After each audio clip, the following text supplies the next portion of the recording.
Hello everyone, how you guys doing? Hopefully you're having a wonderful day, and today we're here with a video on whether or not soccer cards are currently overpriced, which is a statement I never thought I'd really be making, to be honest. It's a crazy world that we're living in at this point, but it's certainly something I didn't see happening, definitely not this quick, but alas, here we are. So, before we get started, of course, as always, I'm a random dude online talking about soccer cards to a microphone, essentially shouting into the ether.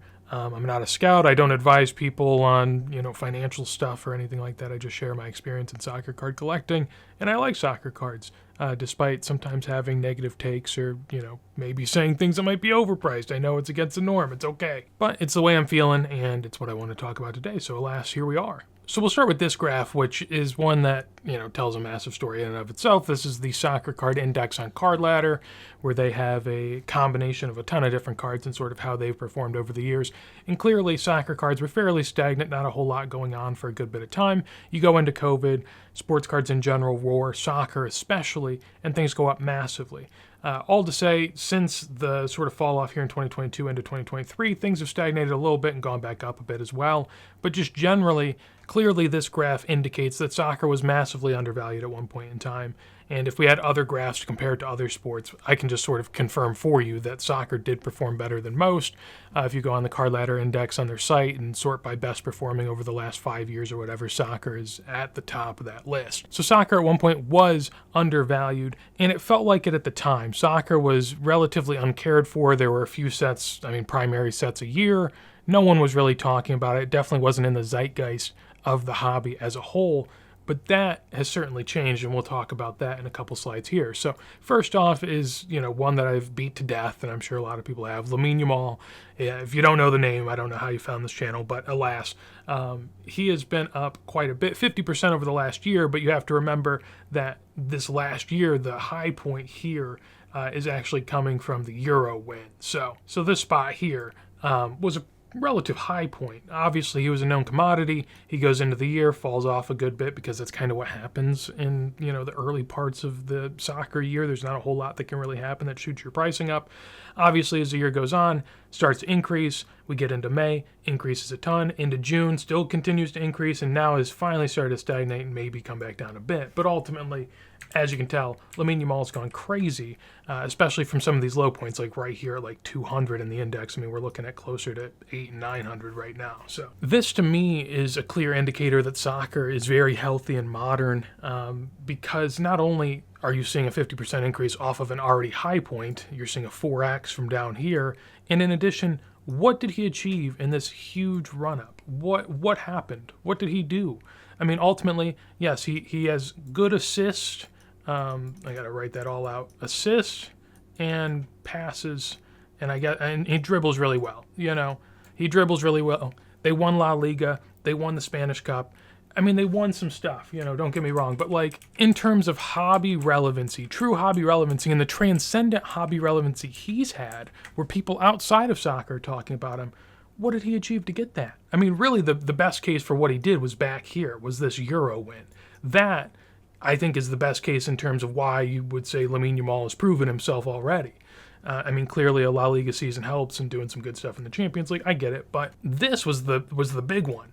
And, we're seeing this huge run up now. And to me, that just shows how healthy soccer's been and how many eyeballs soccer's getting at this very moment in time. Laminaul certainly helping in that sense. It always helps to have a young star that's on the scene, that's doing big things. It's always going to bring more eyeballs, and it certainly has. On the top end, his cards are going really well. This one here sold, quote unquote sold. You never really know with this type of stuff, but 400K here, which was the same one that had already sold before, I think for less than 100K maybe. I don't know exactly, but it was a decent figure even then, and apparently, from what I understand, it didn't sell the first time through. So it's always tricky with this stuff, but clearly there is high dollar amounts tagged onto these cards. 91K down here for the Stadium Club Chrome. You got 103 a little earlier on in February for his Chrome, just UCC. Then you have the Auto for 122, and so you have really big price tags, no matter how you really put it, in terms of Laminaul pricing. It's not like soccer is some under-the-radar sport when your best prospect has cards selling for $100,000 to $500,000, and some of which are sticker autos. The idea of a sticker auto selling for $500K in other sports, I mean, to some degree would be preposterous. I mean, they have much better products to choose from, but like, that would be a huge hindrance. In soccer, we don't really bat an eye because we're kind of used to it, right? Same thing with like Stadium Club Chrome. Like Stadium Club Chrome in baseball isn't really all that cared for at all. Meanwhile, in soccer, we really like it, so we value it. But like other people look in on this and they're like, my word, $100K for a Stadium Club Chrome, So like from an outsider's perspective looking at, I doubt people look at this and say, wow, Lamine Yamal sure is cheap, And it's not just Lamine Yamal. When you go and look at, I just typed in years on Card Ladder search history and just sorted by highest price. I was typing in Prism Black 1 of 1. The Select Messi showed up because Prism was in the title, but nonetheless, the point still stands. We have a Black Finite Mahomes, Black Finite being the premier 1 of 1 within the NFL Prism products. Now it is a flashback, but honestly, people really don't seem to discount the flashbacks all that much anyways. But one of the highest ones that I saw whenever I went and searched this was this Mahomes for 42K, and then right beneath it basically a Messi for 34 out of Select. Select being a lesser product, generally speaking, than Prism. Now you could argue flashback versus field level and all that fun stuff, but ultimately these are at a comparable sort of playing ground. It's not like the Messi is, head and shoulders beneath the Mahomes. The Messi is clearly somewhat competing. Now, granted, it's a BGS 9, PSA 10, whatever. You could draw that up a million ways. But the card itself is what we're looking at. And these are two of the highest priced Black Prism 1 of 1s in 2023. I took out basically the rookies that were above them. Rookies are always going to sell for a big price point. Soccer, we don't really have like Black Prism rookies and like that sort of hunt all the time for sure. But then you go and look at 2022, which I typed in next, and the highest selling 2022 Black Prism 1 of 1 out of anything was Messi at 159. Clearly World Cup winning year, obviously very important, but still tops the list by a good margin. Next you have The Rock. I mean, clearly The Rock's sort of a superstar in WWE, so I get that sort of kind of. Ilya Taporia, superstar in UFC as well. That's a rookie card, so that's going to have a massive bump because of that. But then you have a Messi down here at $62,000 for a breakaway and an 8.5. And this is, 20th year Messi essentially, like 18th, 19th year. Obviously, World Cup winning year, I get it, but still. It's not like the Messis are flying under the radar. I mean, they're clearly the big cards that people are going after, even in comparison to other American sports. I mean, I don't see any football up here. I don't see any basketball. I'm sure it exists somewhere out there in the ether if I wanted to go find comps, but like ultimately it's not on here. So like on high end, we're fairly competitive in terms of modern soccer. And, we have another one here. I typed in Black Panini just in general and sorted by the highest sales in the last 3 months. The top one, you got a Bo Nix rookie. Right beneath that, you have a Kaboom of Endrick, which is probably a terrible time to be selling Endrick in comparison to last year, but ultimately still even gets into the top of this save search here. Not saved, but just a search I did. And you might say, well, that's the high end. I looked on the low end. I typed in Black Panini 1 of 1 on eBay just to see what like the cheapest entry, get your foot in the door could be. And maybe if I would have taken off the streamline, maybe there would have been some lower. But I mean, this was what I got: 120 and 140 for 2 no names. And it's not even like Prism. It's Chronicles. Spectra, and then it's Select. So like these are lesser products than Prism itself, and still the entry get in the door price is like $100 to $150 for practically no-namers in bad products. So you can only imagine what like a good player in a decent product would cost. Probably 500,000, multiple thousands. So it's not like these cards are going under the radar either. And in other sports like basketball and football, I mean, you see good players, like notable players, good products go anywhere from, 500,000, couple thousand, few thousand. So it's in the same range. It's very competitive. This card's a great example, but I can no longer personally look at modern soccer and just think because it's soccer, it's undervalued. And this is obviously a clear example of a situation where that exists. But basically, there was a long stretch of time where I was under the impression that just because it's soccer and it's so undervalued compared to everything else in the space and no one cares about it, that you can kind of do what you want. You can make mistakes and you'll still be okay to some degree because it's soccer, But nowadays, I don't think that's the case anymore in modern particularly. I think elsewhere, and we'll talk about it later, I think elsewhere there's some good stuff to be had and some mistakes you can make and not, feel all too hurt. But I think the game's changed. Soccer has moved up. It is no longer priced as if it is some afterthought in the modern sense.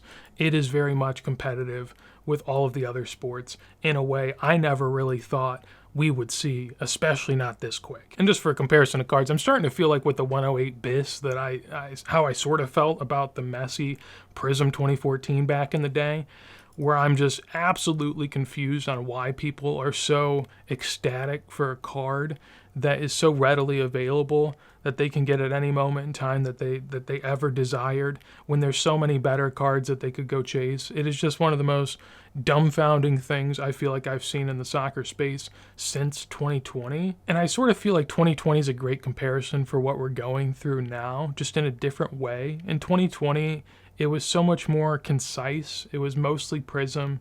It was very specific on a few things because there weren't tons of people.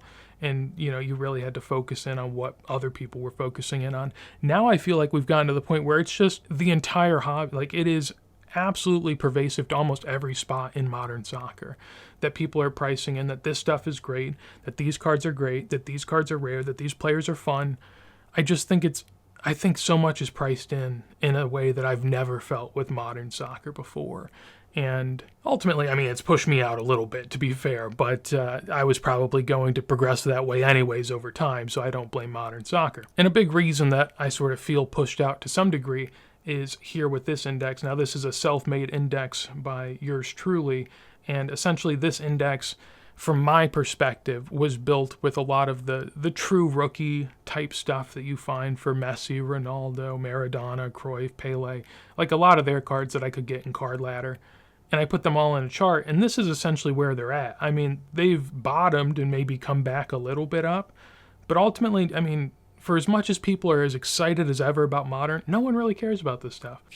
I certainly understand to some degree why that's the case, There's tons of people that haven't found out about this stuff, and then there's tons of people that found out about this stuff, but it's not for them, And so I'm not saying that this is some undiscovered niche that no one knows about, but I just feel so much more safer and so much more fulfilled collecting this type of stuff rather than the shiny cards of modern. For an example of, some of the cards in this index, these are a few that are kind of going up in price. As you can see, there's a Chrome card in here. There's 2004 Messi Team Set Mega Cracks, 2002 Ronaldo sticker, Palarex Cruyff.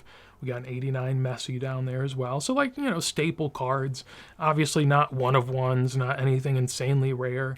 But, soccer, generally speaking, back in these days, isn't all that plentiful either. We'll talk about that here in a second. It's certainly more plentiful than an out of 5 red or whatever, I get it. But these cards have meaning, at least, I was going to say in my opinion, but I think in many people's opinion. Nonetheless, this is sort of some more examples of cards that have actually gone down quite a bit lately. The Alifa Pele, you have the Vanderhoek Cruyff in a PSA 2, Diego Maradona 78 crack, and a Titularis Pele in a PSA 1. Obviously, vintage PSA 1s is always going to be tricky because some are down just because the last copy was bad, but, that's sort of the case. Anyways, a lot of people say yeah, well, those populations are off the chains, or you never know how many of those are going to come out. And certainly that's true. No one knows how much of these are eventually going to be out there, what the pops are going to settle at. But these have decent pricing at this point. Like if you have a Maradona crack in a 1 or 2, it might be a $300 to $600 sticker, but in a 4 or 5, it'd be multiple thousand. So if you had them, you'd be submitting them, at least you would think. Clearly, there's tons of people out there that don't know they have them, but look at this population growth. If we're looking, where do you want to start? 2024, sort of beginning of 2024. We're seeing this right here that's at, let's say, 66. So we went from 66 at the beginning of 2024 to now we're halfway through 2025 and we're at 74. So in a year and a half, maybe a little more, you got 8. It's like 5 or 6 a year. Is that truly too many for the market to be able to handle? Is that too many for the greater hobby to take on? I tend to think not. Now, clearly there's other grades, and so there's more than just these. There's going to be probably dozens that come out. But is dozens too many for one of the best players ever? When Lamine Yamal gets 100,000 numbered cards dumped on the modern soccer collector every year? Is it really that many? It's just sort of mind-boggling. And I get it. Ultimately, I could talk around in circles on this type of stuff. I think that Modern doing as well as it is great for soccer. Like, don't get it wrong. Don't get this twisted. Don't think that, I'm old man yelling at clouds or whatever. If you go look at my Instagram, I have tons of Modern cards. So clearly I'm not just some guy that hates Modern and wants it to die. Like, if Modern had no steam, no heat at the moment, and no one wanted any of the cards, that would be way more depressing than whatever this is. Like, I'm not delusional, right? But I just feel personally, in terms of collecting, I am so pushed away by Modern at the moment. Another example of Pops growing, but ultimately still. As you can see here, I mean, from 2022, it was at 17 into 2024. Clearly, it went up a good bit, +7. But start 2024, a year and 7 months, you get 3 Titulares PSA 1, 3, 2 a year maybe. And again, maybe you're getting, clearly you're getting other grades, so maybe there's 10 a year. Is that too many for Pele rookies? It's just, you get a lot of people that talk about the populations of these and how these could go astronomically up, and you never know how many are out there. And I just think it's lazy. I understand it, and I get the safety that comes with having numbered cards in Modern. But man, I look at these cards and I feel something. I look at Modern cards, and unless it's, the best of the best, I don't feel a lot. And even then, I see so many best of the best, like, it's so hard. It's so hard for me. And so I guess the point is with all of this is when I initially got into soccer, like I mentioned before, I just felt like soccer was undervalued across the board. I thought everything was undervalued because soccer got no love at all. And now I look at modern soccer, and I look at modern basketball, and I look at modern football, and I say, man, soccer's really competitive. Really competitive. And it might not be at the highest of high levels. We don't have patch autos yet. We don't have Topps Dynasty every year. We'll get there. But man, it's really competitive. And that's something I never really felt before. To some degree, that worries me a little bit, and I've definitely been a lot more enticed by pre-modern, vintage, pre-war, because this type of stuff, I've grown to really like cards that matter more than parallels that matter.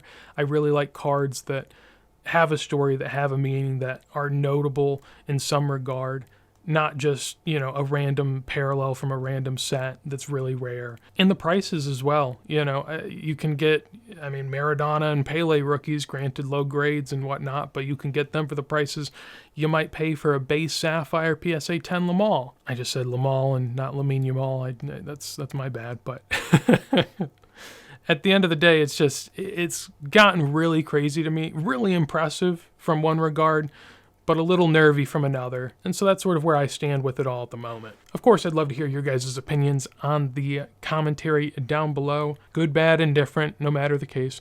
If you did enjoy the video, make sure to leave a like. As always, if you want some more videos like this as soon as we go live, make sure to subscribe. But with that said, hopefully you have a wonderful day, and peace.